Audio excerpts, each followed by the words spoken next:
Network address translation से इतना तो हमें समझ आ गया कि इसकी सबसे पहले रिक्वायरमेंट क्यों पेश आई।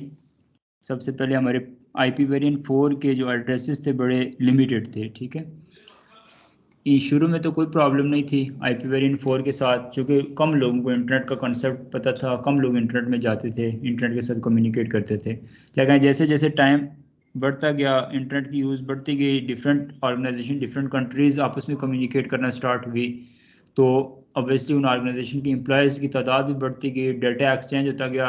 और असल सारी गेम ही डाटा की होती है, डाटा कलेक्शन, ठीक है। तो तमाम कंपनीज ही बेसिकली जो चल रही हैं वो इस डेटा के ऊपर ही चल रही है। फेसबुक, व्हाट्सएप, ठीक है। हम लोग बात करें ट्विटर की, तो इसके जो मालिकान हैं उनको किस चीज़ से बेनिफिट हो रहा है? इस डेटा से बेनिफिट हो रहा है। इस डेटा को आगे ये सेल करते हैं।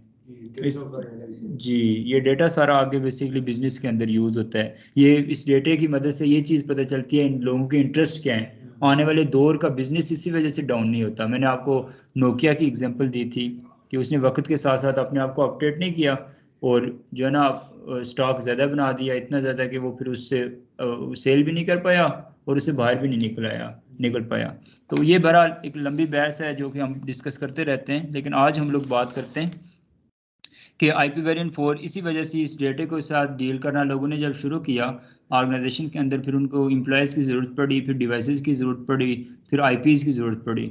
तो उस वजह से फिर पब्लिक आईपीज़ के तौर पर सबको डील करना और पब्लिक आईपीज़ के ज़रिए हैंडल करना बहुत मुश्किल था। एक ऑर्गेनाइजेशन में लेट्स सपोज 1000 ऑफ यूज़र्स हैं, तो तमाम को अगर पब्लिक आईपी असाइन कर दी जाए तो फिर तो आईपी वेरिएंट 4 बहुत कम पड़ जाता है। तो इस वजह से इसका सोल्यूशन के तौर पर आईपी वेरिएंट 6 आ गया, ठीक है। लेकिन आईपी वेरिएंट 6 तो लेट इंट्रोड्यूस किया गया और जो कि अभी तक हमारे पास यूज़ नहीं हो रहा। तो इसकी वजह यही है अभी तक क्यों नहीं यूज़ हो रहा, क्योंकि अब हमने कुछ ऐसे टेक्निकल कॉन्सेप्ट्स को यूज़ कर लिया है, कुछ टेक्निकलिटीज़ को ऐड कर दिया है अपने नेटवर्क के अंदर, जिसके बायस हम आईपी वेरिएंट 4 को ये सच में अच्छी तरीके से डील कर रहे हैं कि वो भी हमें जो है ना हमारी जो है ना पूरी कर रहा है रिक्वायरमेंट को। जैसे कि उसकी में एक एग्जांपल हम लोग देख रहे थे कि नेट है, ठीक है। ऑर्गेनाइजेशन में लेट्स 1000 ऑफ एम्प्लॉयज़ हैं, तो उनमें ज़रूरत नहीं है कि हम उन तमाम को पब्लिक आईपीज़ असाइन करें, या कोई कहीं पे किसी ऑर्गेनाइजेशन किसी लैन के अंदर जितने भी यूज़र्स हैं उसके लिए उन तमाम को के लिए आईपीज़ को फिर डिवाइड कर दिया गया पब्लिक और प्राइवेट आईपी एड्रेसेस में। तीनों जो यूजेबल क्लासेस हैं नेटवर्क के अंदर, क्लास ए, क्लास बी और क्लास सी हैं, उन तीनों क्लासेस के कुछ कुछ आईपीज़ को जो है ना रिजर्व कर दिया गया प्राइवेट आईपी एड्रेसेस के लिए। तो वो प्राइवेट आईपी एड्रेसेस बेशक जितनी ज़्यादा लैंड्स में बेशक चलते रहें, क्योंकि वो कहीं और ओवरलैपिंग इस वजह से नहीं होगी क्योंकि वो वैन के अंदर जाएंगे ही नहीं, इंटरनेट के अंदर वो जाएंगे ही नहीं, ठीक है। जब वो इंटरनेट के अंदर नहीं जाएंगे तो इसका मतलब है कि वो बेशक दूसरे किसी एक और लैंड के अंदर उसके साथ ही बेशक यूज़ हो रहे हों। तो इंटरनेट के अंदर वो नहीं जाएंगे तो फिर वो लोग कम्युनिकेट कैसे करेंगे? उसके लिए फिर हम लोगों ने देखा कि ये नेट बेसिकली इंट्रोड्यूस हुआ। तो नेट में क्या हुआ था, फिर जितने भी लैन के आईपी एड्रेसेस थे उन्होंने जब इंटरनेट में जाना होता था तो आपका राउटर गेटवे में बेसिकली नेटवर्क एड्रेस ट्रांसलेशन का कंसेप्ट यूज़ किया जा रहा था। उसकी मदद से वो तमाम जो प्राइवेट आईपी एड्रेसेस थे वो कन्वर्ट हो रहे थे पब्लिक आईपी एड्रेसेस में, और फिर वो इंटरनेट के साथ जाके कम्युनिकेट कर रहे थे। ऐसे ही वापसी में जब वो चूंकि पिंग एक तब कंप्लीट होती है जब हमें एक्नॉलेजमेंट भी आए अपने पैकेट के जाने का कि पहुंच गया, तो फिर जब रिस्पांस आता था फिर हमारे नेट वाले राउटर में वो नेट टेबल बन जाता था कि इस डेस्टिनेशन के ऊपर इस स्पेसिफिक प्राइवेट आईपी एड्रेस से मैसेज गया था। फिर उसी को फिर वापस कन्वर्ट कर दिया जाता है उस पब्लिक आईपी एड्रेस को प्राइवेट आईपी एड्रेस में, और फिर इंटरनेट के उस स्पेसिफिक लैन में वो इन्फॉर्मेशन पहुंच जाती है।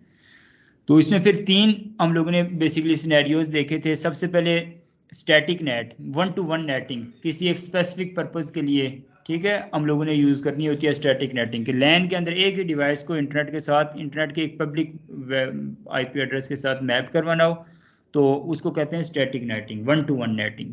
उसके बाद फिर हमने डायनेमिक नेटिंग देखा कि जहाँ पर एक पूल ऑफ आईपी एड्रेस को हमने परचेज किया, ठीक है, डिप्लॉय किया अपनी वैन गेटवे के अंदर।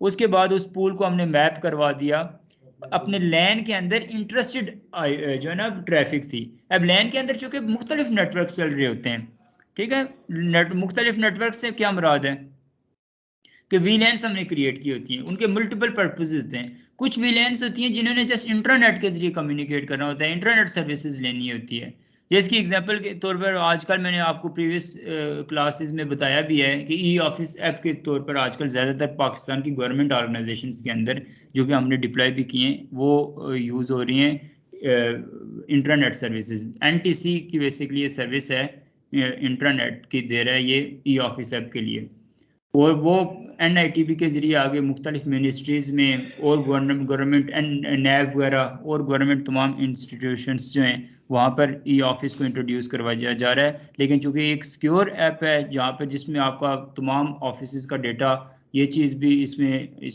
कंप्रोमाइज़ होने के चांसेस होते हैं, इस वजह से इसको इंटरनेट में नहीं रखा गया। इसको इंटरनेट के ज़रिए बेसिकली फाइबर ले करके पहुँचाया जा रहा है तमाम ऑर्गेनाइजेशंस तक। ठीक है, ये याद रख लीजिएगा। तो ऐसी भी तो कोई डिवाइसेस होंगे ना जिन्होंने जस्ट उस इंटरनेट वाली जो है ना एप्लीकेशंस को यूज़ करना होगा और उन स्पेसिफिक सर्विसेज को लेना होगा, तो उनको तो इंटरनेट के लिए वो इंटरेस्टेड नहीं है। ठीक है, ऐसे, और ये एक सिंपल सी एक एग्जांपल दी है, ऐसे कुछ IP कैमराज होंगे, उनको भी ऑब्वियसली उनके एक बेसिकली एक अलग से पोर्ट नंबर होगा। ठीक है, कुछ ऐसे प्रिंटर्स होंगे, कुछ और ऐसी चीज़ें होंगी अलग अलग पोर्ट नंबर्स के साथ वो डील कर रहे होंगे। ठीक है, कुछ ऐसी एप्लीकेशंस होंगी जो TCP की होंगी, कोई UDP की होंगी, ठीक है, कोई ICMP की होंगी, ठीक है, वगैरह वगैरह। तो उन तमाम को जो है ना एक ही अगर हम लोग VLAN के जरिए अगर हैंडल करें तो आपके नेटवर्क के अंदर मैश क्रिएट होना स्टार्ट हो जाता है। और इसके अलावा बाकी डिपार्टमेंट्स की आपस में इंटरनल कम्युनिकेशन और इंटरनल जो सर्वर्स होते हैं उनको भी हैंडल करने के लिए हम लोगों ने डिफरेंट VLANs बनाई होती हैं।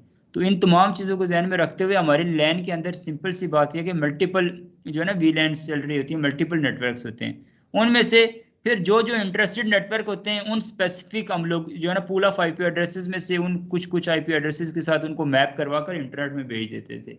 यहाँ तक बात हमारी हो गई थी, इसको प्रैक्टिकली भी डिप्लॉय कर दिया था। लेकिन इसका ड्रॉबैक हमने क्या देखा था? इसका ड्रॉबैक ये था कि सबसे पहली बात तो ये थी कि pool of IP addresses purchase करना आज के दौर में मुश्किल है। ठीक है, क्योंकि ये पेड होते हैं, ये ऐसा नहीं है कि हमें फ्री में मिल रहे होंगे। ठीक है, हर एक IP एड्रेस के अलग से चार्जेस क्रिएट किए लिए जा रहे होंगे, जबकि ऑर्गेनाइजेशंस के अंदर ऐसा भी तो नहीं है कि 2 4 8 10 लोगों ने इंटरनेट के अंदर जाना होगा ना, वो तो ऑब्वियसली ज़्यादा लोग होंगे जिन्होंने इंटरनेट के साथ जाकर कम्युनिकेट करना होगा।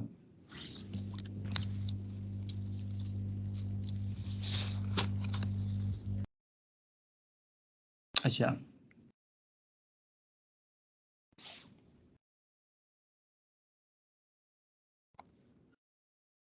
फिर जब ऐसा होगा तो उसके लिए फिर LAN की डिवाइसेस हमारी कम पड़ जाएंगी, कम LAN की डिवाइसेस यूज़ होंगी। ऐसा भी नहीं होगा, LAN की डिवाइसेस तो हमने सारी यूज़ करनी है, मैक्सिमम डिवाइसेस ने तो यूज़फुल होती हैं, वो बेसिकली इंटरेस्टेड होती हैं इंटरनेट में जाने के लिए, इंटरनेट के साथ साथ कुछ इंटरनेट ये दोनों सर्विसेज भी ले रही होती हैं। तो ऐसे सिनेरियो के अंदर तो फिर हमारा पूल ऑफ IP एड्रेसेस वाला कॉन्सेप्ट थोड़ा सा जब तक सिक्योरिटी पर्पसेस के लिहाज से देखा जाए तब तक तो ठीक है, लेकिन आमतौर पर ये प्रैक्टिसेबल इतना ज़्यादा नहीं है। जनरली अगर देखा जाए, जैसे हमारे घरों के अंदर होता है या हमारे लोकल ऑर्गेनाइजेशन या जब हम यहाँ पर भी बैठे हुए हैं, यहाँ पर भी ऐसा नहीं है कि हमने कोई pool of IP addresses purchase किए हुए हैं यहाँ, क्योंकि पूल ऑफ IP एड्रेसेस में ये कॉन्सेप्ट होता है कि जो पहले मैप हो जाएंगी जो जो डिवाइसेस, लेट्स सपोज हमने पूल ऑफ IP एड्रेसेस में 10 IP एड्रेसेस परचेज किए हैं, और LAN में हमने पूरा एक नेटवर्क जो है ना 192.168 से 10.0 के नेटवर्क को हमने मैप करवा दिया उसके साथ। उस नेटवर्क में देखने में तो बजाय 254 डिवाइसेस जो है ना हम कहते हैं कि वो इंटरनेट में जा सकती हैं, लेकिन उन 254 डिवाइसेस में से एट अ टाइम जो है वही 10 डिवाइसेस इंटरनेट में जाकर कम्युनिकेट कर पाएंगी जो 10 डिवाइसेस पहले उस इंटरनेट को अप्रोच करेंगी। ठीक है, उसके बाद जी, तो उसके बाद वाली डिवाइसेस जो है ना वो ऑब्वियसली फिर वो उस वक्त तक नहीं एक्सेस कर पाएंगी जब तक प्रीवियस वाली जो है ना उसको रिलीज नहीं करेंगे उनमें से कोई स्पेसिफिक IPs को। ये तमाम चीज़ हमने प्रैक्टिकली डिप्लॉय करके देख ली। आप जो नहीं आए थे आपने इसको प्रीवियस ये नोट्स में जो है ना है, और इसका लेक्चर भी है रिकॉर्ड, इसको लाजमी देखिएगा। तो आज हम लोग इसके बाद इससे आगे चलते हैं। इसके सोल्यूशन के तौर पर हमने देखा था PAT, पोर्ट एड्रेस ट्रांसलेशन, जिसको बेसिकली हम लोग यूज़ करते हैं।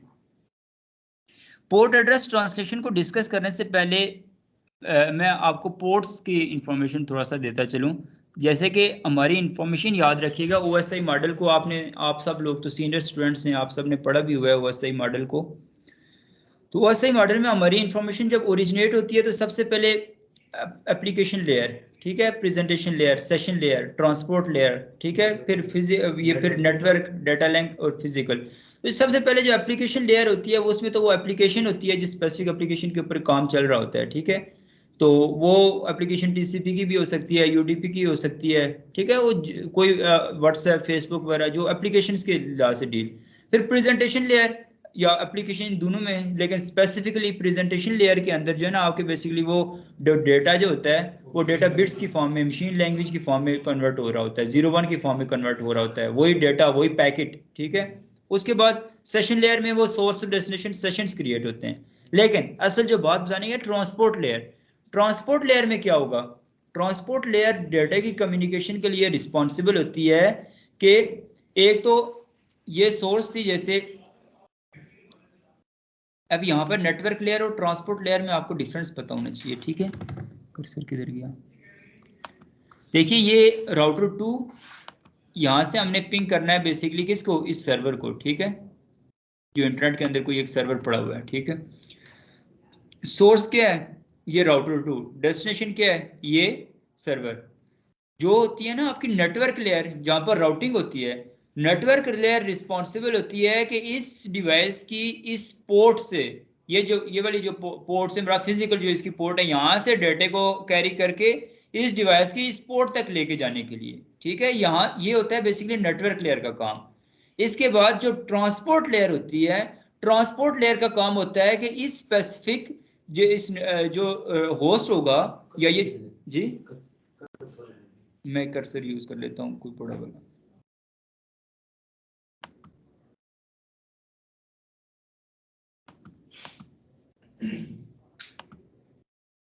अब सही है।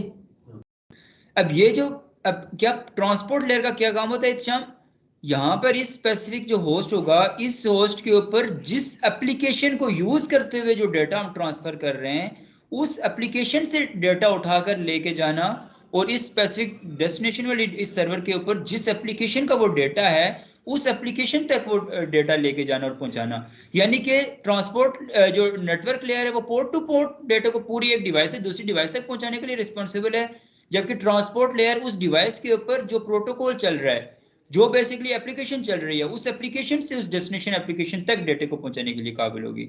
तो फिर यहाँ पर एप्लीकेशंस को कैसे स्पेसिफाई किया जाता है, एप्लीकेशंस को बेसिकली स्पेसिफाई किया जाता है उनके पोर्ट नंबर्स के लिहाज से। हर एक एप्लीकेशन का एक यूनिक पोर्ट नंबर होता है, ये याद रखिएगा। अब पोर्ट एप्लीकेशन में टैब्स भी डिफरेंट टैब्स भी ऊपर, नहीं नहीं, वो टैब्स उसी एप्लीकेशन के ही होते हैं ना। जैसे अब हम लोग मेल खोले हुए है, तो मेल का क्या नाम है इसका जो होता है, SMTP, simple mail transfer protocol. तो उसके मेल के जितने ही पेजेस खोले, प्रोटोकॉल तो पीछे SMTP चल रहा होगा, ठीक है।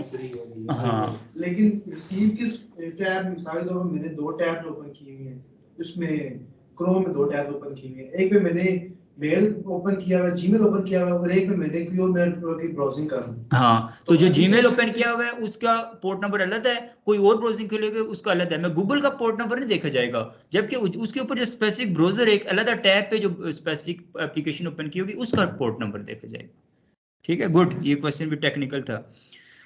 तो यहाँ पर फिर पोर्ट नंबर्स के लिहाज से हम थोड़ा सा, मैंने इसमें मजीद ऐड भी किया हुआ है, आपको ये अपडेटेड नोट्स भी आपके साथ में शेयर करूंगा। पोर्ट नंबर्स के हवाले से आपको पता होना चाहिए। अच्छा, पोर्ट नंबर्स,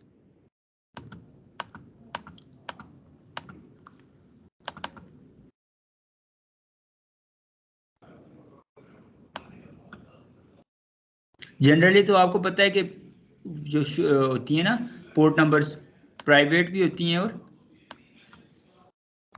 पब्लिक भी होती है। पब्लिक से मतलब डायनामिक भी होती हैं, ठीक है जी।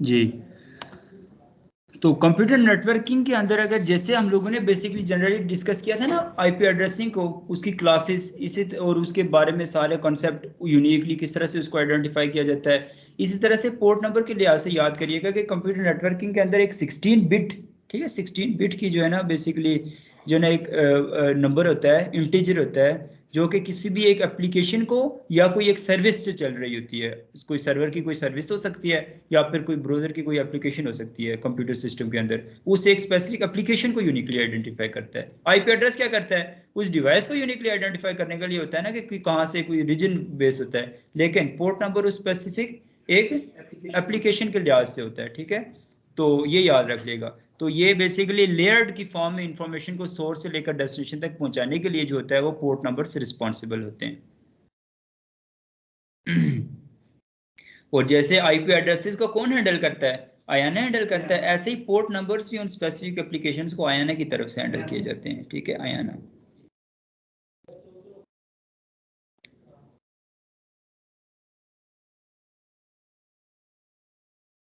इसको इसमें पोर्ट नंबर्स को जो है ना तीन बेसिकली टाइप्स में डिवाइड कर दिया गया। जैसे आईपी एड्रेसेस के तो दो टाइप्स है ना, प्राइवेट आईपी एड्रेसेस और पब्लिक आईपी एड्रेसेस, लेकिन पोर्ट नंबर्स में एक वेल नाउन पोर्ट्स इनको कहा जाता है। इनको भी बेसिकली प्राइवेट और पब्लिक इस लिहाज से भी आप देख सकते हैं, लेकिन मैंने डिटेल में इसको सर्च किया है और वो मैंने जो है ना एक रिसर्च पेपर इसके ऊपर पढ़ा था, तो उसमें से जो इंपॉर्टेंट इंफॉर्मेशन थी वो मैंने आपके लिए गैदर करके अलग से रखी हुई है, ठीक है। तो इसमें well known ports, registered ports और डायनामिक या प्राइवेट पोर्ट नंबर, ये तीन तरह से इनको कैटेगराइज किया गया है। टोटल पोर्ट नंबर्स होते कितने हैं ये याद रख लीजिएगा, टोटल पोर्ट नंबर्स होते हैं 0 से लेकर 65,535 तक, ठीक है। ये हर ऐप्स के लिए मतलब टोटल पोर्ट नंबर्स होती है, टोटल इतनी एग्जिस्ट इतनी करती हैं। नई ऐप बंदा डेवलप करता है तो उसको इन्हीं में से मिलेगी, इन्हीं में से उसको असाइन की जाएगी। तो वो किसी और के साथ वो नहीं करेगा? नहीं, वो अलग से उसके लिए आपको आयना से पहले रिक्वेस्ट करनी पड़ेगी और आयना आपको वहां से चेक करके सारा कुछ फिर आपको असाइन करेगा। ये किसी और का नाम मिलेगा 535। तो जो सबसे पहले वेल नोन पोर्ट नंबर्स हैं ये स्पेसिफिक एप्लीकेशंस को आयना की तरफ से असाइन की दी जाती हैं, और आपकी जो टीसीपी, यूडीपी वगैरह, आईसीएमपी, ठीक है, एनटीपी, यूडीपी, ठीक है, इस तरह की जितनी भी जो है ना ये एचटीटीपी, डीएनएस, ठीक है, आरडीपी, यूएनपीएन, यूपीएनपी, ठीक है, हाँ, जो आमतौर पर हम जिसको डिस्कस करते हैं और ये इंटरव्यू में लाजमी पूछी जाती है, पोर्ट नंबर आपने लाजमी याद रखनी है। हाँ, वेल नोन और दूसरी कौन सी होती है? वेल नाउन तक ही हूँ मैं, आगे भी आगे नहीं बताइए, अभी वेल नाउन एक ये पहली आप ध्यान में रख लें। ये वो हैं जो कि आपके पास आमतौर पर जनरल जितनी भी आपकी डेली लाइफ यूजेज की एप्लीकेशन से जो डेटा ट्रांसफर किया जाता है उनके लिए आपके पास होती हैं। उनकी रेंज कहाँ से कहाँ तक है, 0 से लेकर, नहीं वो तो टोटल है ना, 0 से लेकर 65,535। जो वेल नाउन पोर्ट नंबर्स हैं वो 0 से लेकर 1023 तक हैं जी। 1023 जी 23। जी। दूसरी कौन सी टाइप है? इसके बाद दूसरी जो है वो रजिस्टर्ड पोर्ट्स कहलाती हैं।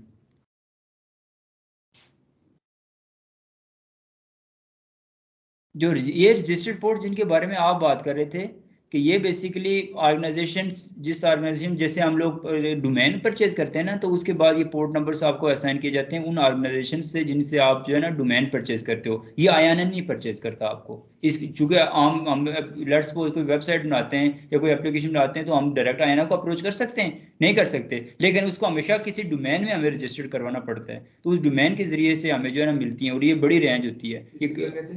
इनको बोलते हैं रजिस्टर्ड पोर्ट नंबर्स। ये 1024 से लेकर यानी 1023 तक वो हैं, 1024 से लेकर 49,151 तक एक बड़ी तादाद है इनकी, ठीक है, क्योंकि आम डेली लाइफ में आपको पता है कितनी ज्यादा एप्लीकेशन चल रही होती हैं। तो बाकी दो टाइप से टोटल नहीं, अभी दो हुई हैं।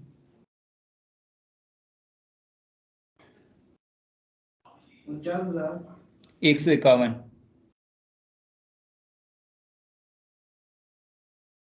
इसके बाद नेक्स्ट जो है वो डायनामिक या प्राइवेट पोर्ट नंबर्स होती हैं, ठीक है। ये आमतौर पर एप्लीकेशंस आपस में कम्युनिकेशन के लिए इस्तेमाल करते हैं, रिसर्च पर्पसेस के लिए इनको यूज़ किया जाता है। ये 49,152 से लेकर 65,535 तक होती हैं।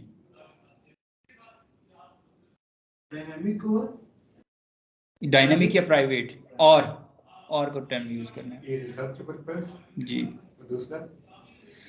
दूसरा ये जब आमतौर पर कंप्यूटर एक दूसरे को पिंग कर रहे होते हैं ना, तो उसमें भी बेसिकली ट्रांसपोर्ट लेयर तो इन्वॉल्व होती है, तो उस चीज़ के लिए भी साथ एक पोर्ट नंबर लगा के भेजा जाता है। तो वो चूंकि प्राइवेट होता है, इसलिए वो इस पर्पस के लिए भी इसके साथ यूज किया जाता है। आईपी होता है, क्या नाम उसको कहते हैं, मल्टीकास्ट, तो वो भी एप्लीकेशन का भी आईपी होता है।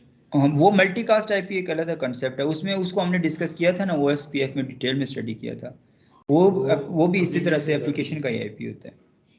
ठीक है, तो ये बेसिकली जो है ना, ये कॉन्सेप्ट था पोर्ट नंबर्स का।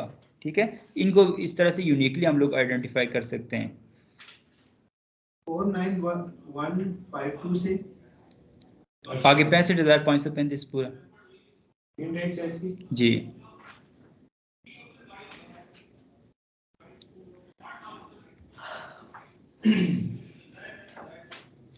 अच्छा, तो अब ये पोर्ट नंबर्स को आप समझ गए, लेयर कौन सी ऊपर ये काम करते हैं ये भी आप लोग समझ गए, एप्लीकेशन को भी समझ गए, यूनिकली आइडेंटिफिकेशन भी समझ गए। ठीक है, अब हम लोग बात करते हैं कि जो पैट के कॉन्सेप्ट को स्टडी करते हैं, ये उसके लिए आपका ये प्रीरेक्विजिट्स थे बेसिकली।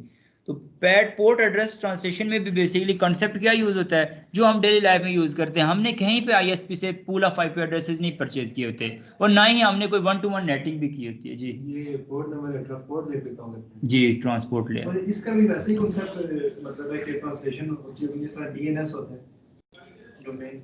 इसके नहीं, इनका एक्चुअली नंबर होता है ना, तो एप्लीकेशन जब ओपन करेंगे तो उस एप्लीकेशन का पहले से रजिस्टर्ड है, तो इसमें DNS की जरूरत ही नहीं है। मतलब है कि जिस तरह DNS की जरूरत नहीं है, लेकिन हाँ, उस तरह से कॉन्सेप्ट ट्रांसलेशन उसी तरह से होगी इसके लिए, बिल्कुल DNS के साथ ही बेसिकली जाती है। ठीक है, क्योंकि वो भी IPs ट्रांसलेटेड। हाँ एग्जैक्टली। तो यहाँ पर भी वो सिर्फ क्या था, वो 4 बाइट्स के थे, ये 2 बाइट्स पे आ गए। ठीक है, 16 बिट्स, ये पोर्ट नंबर 16 बिट्स का एक इंटीजर होता है। ठीक है, इसको जनरली कहा जाता है इस तरह से। अच्छा, तो अब हम लोग बात कर रहे थे कि पोर्ट एड्रेस ट्रांसलेशन के हवाले से, इन केस हमने इंटरनेट लिया या किसी एक ऑर्गेनाइजेशन ने इंटरनेट लिया, तो वहाँ पर पूल ऑफ IP एड्रेसेस नहीं परचेज किए गए, वहाँ पर बेसिकली एक सिंपल एक IP एड्रेस परचेज किया गया। जैसे यहाँ पर ये वैन का एक IP एड्रेस आ गया 110.93.207.211। यहाँ पर कोई पूल ऑफ IP एड्रेस नहीं है, ये कॉन्सेप्ट पहले वाला था जिसको हम लोग रिमूव कर लेते हैं। यहाँ पर ये एक IP एड्रेस है, और लैन में हमारे पास ये एक नेटवर्क नहीं है, मल्टीपल नेटवर्क्स हैं, उन्होंने मैप होके जाना है इस एक IP एड्रेस के साथ इंटरनेट में। तो इसके लिए फिर तो वो जो मैंने प्रीवियस कॉन्सेप्ट दिया था, पहले बातें हमने की थी कि इंटरनेट के अंदर हमारी यूनिकली आइडेंटिफिकेशन होनी चाहिए, सबका IP यूनिक होता है। अगर यूनिक नहीं होगा तो पब्लिक IP कभी भी कोई 2 डिवाइसेस को सेम पब्लिक IP एड्रेस नहीं मिल सकता, ऐसा ही हमने डिस्कस किया था ना। तो इस लिहाज से तो वो कॉन्सेप्ट फेल हो जाता है। लेकिन पोर्ट एड्रेस ट्रांसलेशन को इसलिए यहाँ पर साथ इन्वॉल्व किया गया कि डिवाइसेस जितने भी होंगी लैन की, वो जब नेट होंगी तो वो एक ही सिंगल पब्लिक IP एड्रेस में ही जो है ना बेसिकली नेट होके जाएंगी। लेकिन उनको यूनिक क्या बनाएगा, हमने बेसिकली क्या करने, हमारा पर्पस ये है कि हमने यूनिकली आइडेंटिफाई करवाना है। तो यूनिक आइडेंटिफिकेशन के लिए हम लोगों ने वो साथ यहाँ पर नेट का कंसेप्ट के साथ पैड का कंसेप्ट जब इन्वॉल्व कर देंगे, तो हर एक बेसिकली IP एड्रेस के साथ एक यूनिक पोर्ट नंबर ऐड हो जाएगा। एक यूनिक पोर्ट नंबर जब ऐड हो जाएगा तो आपका वो पैकेट, वो इंफॉर्मेशन, वो डेटा, वो सोर्स जो है वो यूनिकली आइडेंटिफाइड हो पाएगी इंटरनेट के अंदर। तो ये इस वजह से ये एक बेसिकली कंसेप्ट है जिसकी वजह से हम अपनी लैन की तमाम तर ट्रैफिक को एक ही सिंगल पब्लिक IP एड्रेस में मैप करवाकर इंटरनेट के अंदर लेके जा सकते हैं। इसी एक टेक्निकल पॉइंट की बेस के ऊपर अभी तक आपका जो है ना एक ये चल रहा है आपका IP वेरिएंट 4, नहीं तो कब का IP वेरिएंट 4 खत्म होकर IP वेरिएंट 6 आ चुका होता। जी, ये भी पैड पे चल रहा है बिल्कुल। हमारे घरों के जो डिवाइसेस होती हैं वो भी सारे पैड वहाँ पर कॉन्फ़िगर्ड होता है। ISP ने आके एक ही ये बेसिकली ये जो नेट वाला कंसेप्ट है ना, इसमें नेट हम कहते हैं इसको नेट है, लेकिन ये होता पैड है। और ये हमारे ये जो राउटर्स होते हैं ना नेटेल वाले, या ये इनमें डिफॉल्ट पहले से कॉन्फ़िगर्ड होता है ये वाला। क्यों कॉन्फ़िगर्ड होता है, क्योंकि इसकी नहीं IP वेरिएंट 4 नहीं, क्योंकि इनकी हमें पता होता है वैन की पोर्ट्स कितनी होती हैं, एक ही पोर्ट होती है इनके अंदर। तो अब यहाँ पर देखिएगा कि यहाँ पर किसी आईपी के साथ या किसी डेस्टिनेशन के साथ हम इसको पोल नहीं करवाएंगे, यहाँ पे एग्जिट इंटरफेस के साथ इसको पोल करवाएंगे। तो एग्जिट इंटरफेस तो एक ही होगा, तो उसमें इसी वजह से आपके जो राउटर्स वगैरह होते हैं एयरटेल के दूसरे, इनके अंदर पहले से डिफॉल्ट नेट इनेबल्ड होता है। वो कैसे होता है वो अब देखते हैं हम लोग उसको। उसमें जस्ट उन्होंने अपने एक प्राइवेट आईपी एड्रेस को जो है ना ऐड करना होता है। अच्छा, टेक्निकल पॉइंट ऑफ व्यू से समझ आ गया कॉन्सेप्ट, बस इसकी कॉन्फ़िगरेशन करते हैं और इसको एंड करते हैं।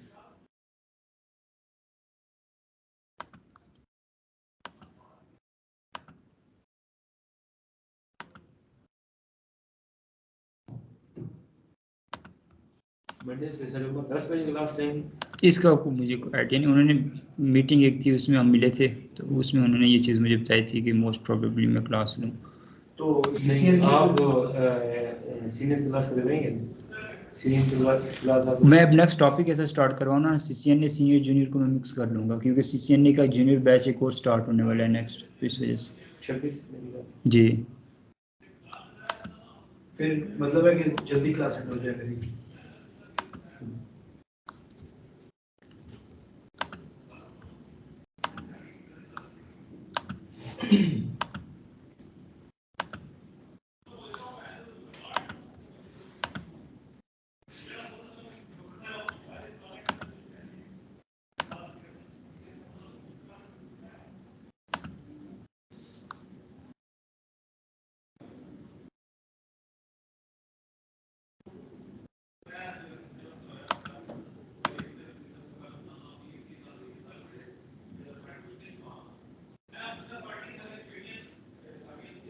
ये टोपोलॉजी तो नहीं थी ना हमारी, टोपोलॉजी होनी ज़रूरी है, नहीं तो अभी बहुत टाइम लगेगा इसको बनाते हुए। सामने आ जाएगी तो समझ लग जाएगी, लेकिन ये नहीं थी, ये भी नहीं थी, ये तो आ जाएगी। ये मेरे ख्याल में आपने और कर दिया, वो इसमें मैप हो गई है वो बेसिकली।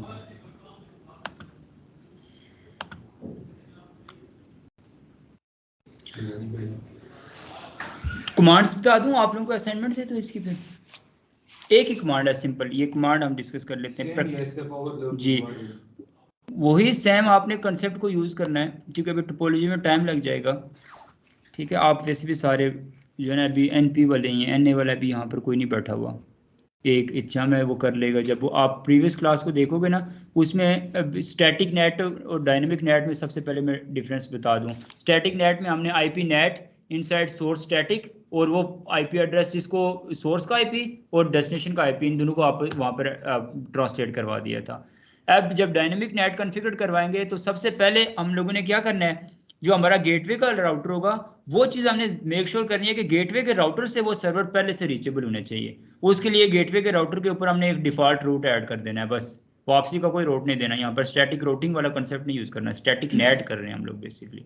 जब यहाँ से वो रीचेबल होगा, लेकिन यहाँ से रीचेबल इसलिए नहीं होगा कि यहाँ पर प्राइवेट आईपी एड्रेस चल रहा होगा, और यहाँ पर से इसलिए होगा कि यहाँ पर पब्लिक आईपी एड्रेस चल रहा होगा। ये कॉन्सेप्ट वही है, ठीक है। उसके बाद फिर यहाँ पर ये पिछले वाला गेट में तक रीचेबल जी एग्जैक्टली इसके बाद फिर ये जो नेट वाला राउटर होगा, एक तो आपने यहाँ पर कमांड यूज करनी है आईपी नेट इनसाइड, जो कि आपका इनसाइड वाला नेटवर्क होगा। ये इस इंटरफेस के ऊपर आईपी नेट इनसाइड और इस इंटरफेस के ऊपर आईपी नेट आउटसाइड।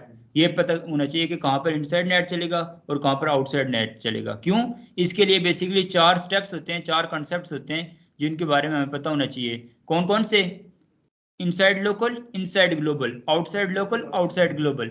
जो हमारे होस्ट का आईपी होता है, जिस होस्ट से हमने बेसिकली रिक्वेस्ट भेजनी होती है, वो इनसाइड लोकल कहलाता है, ठीक है। जबकि नेट वाले राउटर गेटवे के ऊपर जो पब्लिक आईपी एड्रेस होता है जिसमें वो ट्रांसलेट होकर जाता है, वो इनसाइड ग्लोबल कहलाता है, ठीक है। जबकि वो आईपी एड्रेस जो कि जो सर्वर का आईपी एड्रेस होता है जिसको हमने पिंग करना होता है, वही आउटसाइड ग्लोबल भी होता है और वही आउटसाइड लोकल भी होता है। ये 4 कॉन्सेप्ट्स पता होने चाहिए। इन्हीं को बेसिकली स्पेसिफाई करने के लिए हमने अपने इंटरफेसेस को भी पहले बता देना है कि कौन सा आईपी नेट इनसाइड का काम करेगा और कौन सा आईपी नेट आउटसाइड का काम करेगा। ये काम करने के बाद उसके बाद सबसे पहले हमने एक पूल क्रिएट करना है, क्योंकि अभी हम डायनेमिक नेट कर रहे हैं ना, तो या फिर स्टैटिक नेट जब कर रहे हैं तो तब हमें पूल क्रिएट करने की जरूरत नहीं है। तब हम जस्ट एक एक्सेस लिस्ट लाजमी क्रिएट कर लेंगे जिसको हमने बेसिकली मैप करवाना है इंटरनेट के अंदर, ठीक है, आगे जाके कम्युनिकेट करवाना है। तो वो ACL क्रिएट करवाने के बाद उस ACL को मैप करवा देना है उस स्पेसिफिक इंटरफेस के साथ। तो उसके लिए कमांड है IP net inside source list, वो यहाँ पर लिस्ट वो नंबर देना है जिसमें आपने एक्सेस लिस्ट क्रिएट की होगी। एक्सेस लिस्ट के लिए क्या कमांड है, ये IP net inside source list, ये सॉरी ये लिस्ट है, एक्सेस लिस्ट का नाम, और उसके बाद परमिट करना है जिस नेटवर्क को, उस नेटवर्क की नेटवर्क आईडी, और उसके साथ उसका वाइल्ड कार्ड मास्क हमने असाइन कर देना है।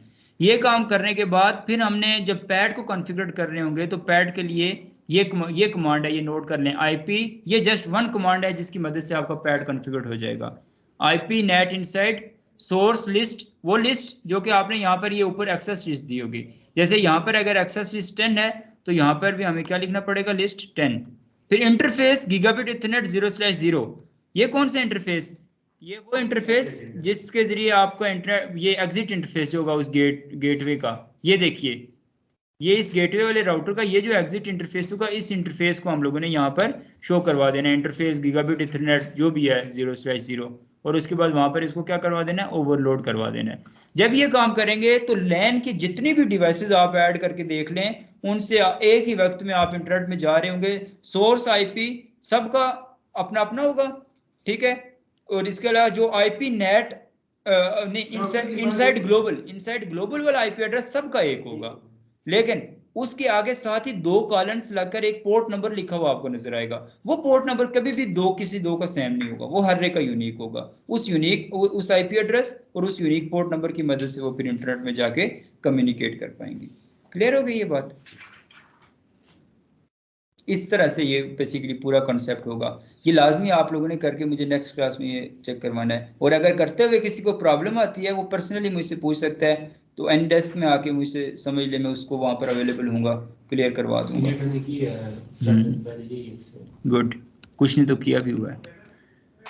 कासिम समझ लगी है आपको, चूंकि आप थोड़े नए हैं यहाँ पर, नेट ACL पैट ये कॉन्सेप्ट आपको थोड़ा समझ आया है, और इसकी कॉन्फ़िगरेशन आप कर पाएंगे आप?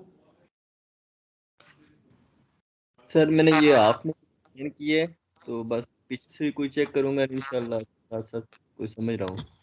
चलें सही है। जूनियर क्लासेस तो आप बिल्कुल सही ले रहे हैं, आपके कॉन्सेप्ट जो भी आपको प्रॉब्लम होती है आप वो क्लियर भी कर रहे हैं, लेकिन यहाँ पर अगर आपको करते हुए कोई प्रॉब्लम आती है तो आप जैसे जूनियर में क्वेश्चंस करते हैं पर्सनली मुझसे पूछिएगा, चूँकि आप बड़े अच्छी तरह से ये कर रहे हैं दोनों टॉपिक्स, तो आपको जल्दी CCNA भी हो जाएगा और CCNP भी हो जाएगा, ठीक है जी सर। मैं इंशाल्लाह मंडे से क्लास में भी आऊँगा रेगुलर, तो फिर वहाँ पे भी इंशाल्लाह वो फिर ज़्यादा अच्छा हो जाएगा। चलें ठीक है।